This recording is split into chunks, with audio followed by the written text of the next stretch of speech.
নাইকো দুর্নীতি মামলায় সাবেক প্রধানমন্ত্রী ও বিএনপি চেয়ারপারসন বেগম খালেদা জিয়া সহ ৮ আসামিকে খালাস দিয়েছেন আদালত। মামলার পর্যবেক্ষণে আদালত বলেন, রাজনৈতিকভাবে হয়রানি করতেই মামলাটি করা হয়েছিল।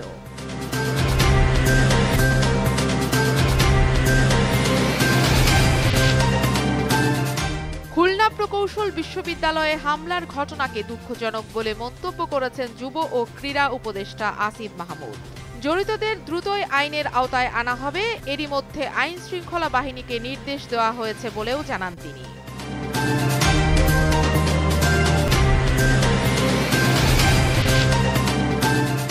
খুলনা প্রকৌশল ও প্রযুক্তি বিশ্ববিদ্যালয়ের সংঘর্ষের ঘটনায় থমথমে অবস্থা বিরাজ করছে।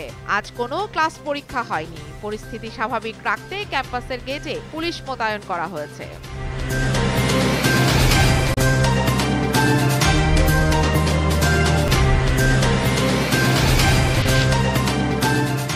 পাকিস্তানে দেশটির সেনাবাহিনীর ব্যাপক অভিযানে কমপক্ষে ৩০ জঙ্গি নিহত হয়েছে। গোয়েন্দা তথ্যের উপর ভিত্তি করে আফগানিস্তানের সীমান্ত সংলগ্ন গোলযোগপূর্ণ অঞ্চলে সামরিক বাহিনী অভিযান চালায়।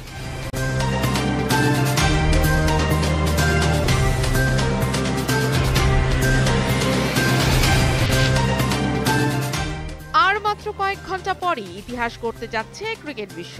পাকিস্তানের মাটিতে আইসিসি ইভেন্ট আয়োজনের ২৮ বছরের অপেক্ষার অবসান ঘটছে। উদ্বোধনী ম্যাচে দুপুর ৩টায় করাচিতে মুখোমুখি হবে স্বাগতিক পাকিস্তান ও নিউজিল্যান্ড।